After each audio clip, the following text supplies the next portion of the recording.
ஓம் ஸ்ரீ குருபியோ நமக.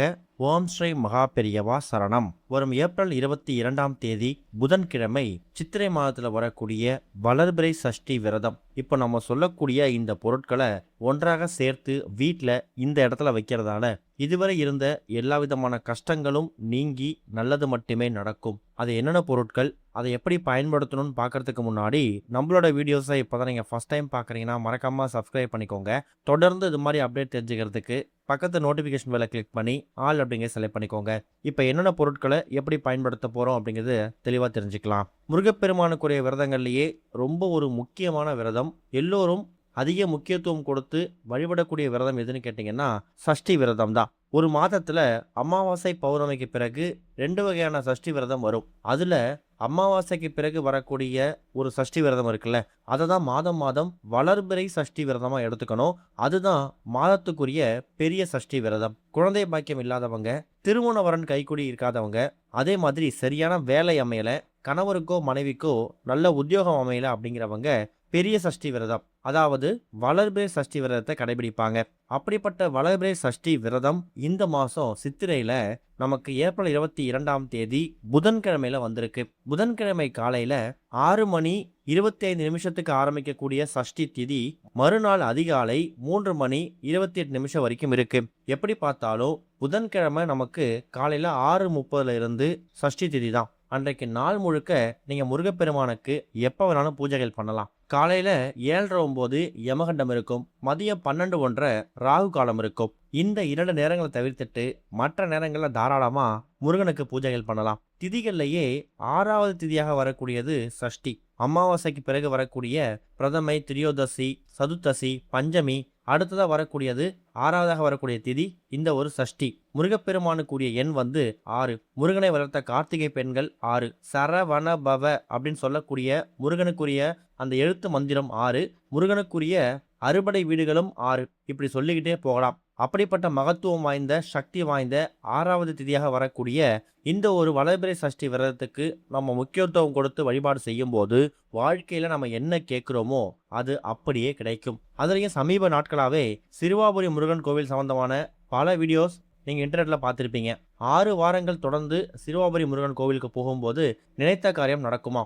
அதுலேயும் அன்றைய தினம் வாரத்தில் ஒரு நாள் போகும்போது சஷ்டி வந்துச்சுன்னா அந்த தினம் கோவிலுக்கு போகிறது கூடுதல் சிறப்பு. சஷ்டியில் இருந்தால் அகப்பையில் வரும்னு ஒரு பழமொழி கேள்விப்பட்டிருப்போம். அதுக்கான அர்த்தம் என்னன்னா, சஷ்டியில் விரதம் இருந்தால் குழந்தை பாக்கியம் கிடைக்கும் அப்படிங்கிறது தான் அதுக்கான அர்த்தம். சித்திரை மாதத்தில் வந்திருக்கக்கூடிய இந்த சஷ்டி விரதம் இருக்குல்ல, இது ரொம்ப விசேஷம். சித்திரை மாதத்தில் வரக்கூடிய இந்த ஒரு சஷ்டி விரதத்தில் மாதத்தோட மிகப்பெரிய முதல் விரதம். இதை நீங்கள் முறையாக கடைபிடிக்கும் போது அடுத்த 12 மாதங்களில் வரக்கூடிய ஒரு சஷ்டி விரதமும் உங்களுக்கு வாழ்க்கையில் பல முன்னேற்றங்களை மாற்றங்களை ஏற்படுத்தும். நீங்கள் என்ன வரன்னு கேட்குறீங்களோ இந்த பராபவ வருட தமிழ் வருடம் முடியறதுக்குள்ள அது கிடைக்கும். அப்படிப்பட்ட மகத்துவம் வாய்ந்த சித்திரை மாதத்தோட, அது தமிழ் மாதத்தோட முதல் மாதத்தில் வரக்கூடிய இந்த ஒரு வளர்பிறை சஷ்டியை பயன்படுத்திக்கோங்க. இப்போ நம்ம சொல்லக்கூடிய இந்த ஒரு பரிகாரம் இருக்குல்ல, இந்த பரிகாரம் ரொம்ப ரொம்ப எளிமையான பரிகாரம். இதில் பயன்படுத்தக்கூடிய ஒரு பொருளும் மகத்துவம் நிறைந்தது, மருத்துவம் நிறைந்தது. இந்த ஒரு பொருளும் எதுக்காக பயன்படுத்துகிறோம், அதை எப்படி பயன்படுத்தணும் அப்படிங்கிறது ரொம்ப முக்கியம். முதல்ல அந்த 6 பொருட்கள் என்னென்ன, அந்த 6 பொருட்கள் என்ன மாதிரி பயன்களை பெற்றிருக்கும் அப்படிங்கிறத நீங்கள் தெரிஞ்சுக்கணும். முதல் முக்கியமான பொருள் ஒரே ஒரு பிரியாணி இலை எடுத்துக்கோங்க. அடுத்ததா ஏலக்காய், அடுத்ததா மிளகு, ஒரே ஒரு அன்னாசி பூ, அப்புறம் சுக்கு, கடைசியா ஒரே ஒரு கிராம்பு. இப்போ மொத்தமா 6 பொருட்கள் சொல்லியிருக்கோம். இந்த 6 பொருட்கள்ல இந்த பிரியாணி இலை இருக்கு இல்லையா, அதோட மகிமையை நீங்க கண்டிப்பா தெரிஞ்சுக்கணும். பிரியாணி இலை அப்படிங்கிறது சமையலுக்கு மட்டும் இல்லாம ஆன்மீக ரீதியாகவும் விருப்பங்களை நிறைவேற்றக்கூடிய ஒரு அற்புதமான தாந்திரிக பொருள். மனசுக்குள்ள நம்ம நினைக்கக்கூடிய நியாயமான கோரிக்கைகள் நிறைவேறுவதற்கு இது ஒரு சிறந்த கருவியா இருக்கு. சுப காரியங்களை ஏற்படக்கூடிய தடைகளை நீக்கிறதுக்கு, வெற்றியை தரக்கூடியதுக்கும் இதை பயன்படுத்துறாங்க. வீட்டுல பணப்புழக்கத்தை அதிகப்படுத்தவும் தேவையற்ற செலவுகளை குறைக்கவும் இந்த பிரியாணி இலையை பயன்படுத்தலாம். அதுதான் பிரியாணி இலை பயன்படுத்துவதற்கான முக்கியமான நோக்கம். அடுத்ததா அன்னாசி பூ. அன்னாசி பூ அப்படிங்கிறது வீட்டில் இருக்கக்கூடிய எதிர்மறை ஆற்றலை நீக்கி ஒரு விதமான அமைதியான சூழலை உண்டாக்கி புத்துணர்ச்சி தரக்கூடியது. சுக்கிர பகவான் அப்புறம் குருவோட அம்சம் இருக்கிறதால பணத்தடையை நீக்கி செல்வ சேர்க்கையை உண்டாக்கும். தீய சக்திகள் அப்படி இல்லைன்னா பொறாமை பார்வைகள்ல இருந்து நம்ம காக்கக்கூடிய ஒரு பாதுகாப்பு கவசமா இருக்குமா. தூக்கம் இல்லாம இருக்கிறது, அப்படியே தூங்கினாலும் கெட்ட கனவுகள் வருவது, இது எல்லாத்தையும் தவிர்க்கக்கூடிய சக்தி இந்த ஒரு அன்னாசி பூவுக்கு இருக்கு. சரி, அடுத்ததா சுக்கு. சுக்கு ஏன் பயன்படுத்துறோம்? சுக்கு சுக்கிரன் அப்புறம் செவ்வாய் கிரகங்களோட ஆதிக்கம் அதிகமா இருக்கக்கூடிய ஒரு பொருள். ஜாதகத்துல இந்த கிரகங்களோட பலம் குறையும் போது சுக்கு தொடர்பான பரிகாரங்கள் நமக்கு மன உறுதியையும் வசீகரத்தையும் ஏற்படுத்துமா. வீட்டுல தொடர்ந்து சுபகாரியங்கள் தடைப்பட்டாலோ இல்ல ஒரு விதமான மந்த நிலை ஏற்பட்டாலோ சிறிய துண்டு சுக்க நம்ம பரிகாரத்துக்கு பயன்படுத்தலாம். இது திருஷ்டியை போக்கும். சாம்பிராணி போடும்போது கூட இந்த சுக்க பொடி பண்ணி அதை தூவி விடுவாங்க. அது மூலயமா எதிர்மறை அதிர்வுகள் வீட்டில இருந்து விலகும். அடுத்து ஒரு முக்கியமான பொருள் கிராம்பு. கிராம்பு அப்படிங்கிறது காரிய சித்திக்கு உண்டாகக்கூடிய ஒரு அற்புதமான பொருள். எந்த வேலைக்காக வெளில போறோமோ போகக்கூடிய காரியத்துல வெற்றி சித்தி கிடைக்கணும்னா கண்டிப்பான முறையில நம்ம கையில கிராம்பு இருக்கணும். அதே மாதிரி ராகு கேது தோஷ நிவர்த்தியாவும் இந்த கிராம்பு பயன்படுது. பணத்தடைகள், பணம் பர்ஸ்ல வச்சீங்கன்னா அது வீண் வரை வீண் செலவாகும்ல, அதை குறைக்கிறதுக்காகவும் இந்த கிராம்பை பயன்படுத்துவாங்க. கடைசியா மிளகு. மிளகோட மகிமையை பத்தி சொல்லி தெரிய தேவையில்ல.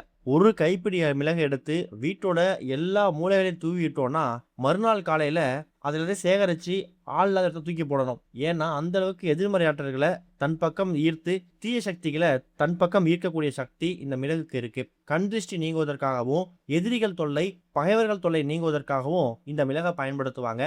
தடைகள் தகர்த்து எரியப்படும். இப்படி நம்ம பயன்படுத்தக்கூடிய ஒரு பொருளுக்கும் ஒரு சக்தி இருக்கு. சித்திரை மாதத்துல வரக்கூடிய வளர்பிறை சஷ்டி அன்னைக்கு இந்த 6 பொருட்களையும் நீங்க முறையா பயன்படுத்தணும். சிறிய தட்டோ இல்ல ஒரு ஜாடியோ எடுத்துக்கோங்க, இல்ல ஒரு கண்ணாடி பவுல் கூட எடுத்துக்கோங்க.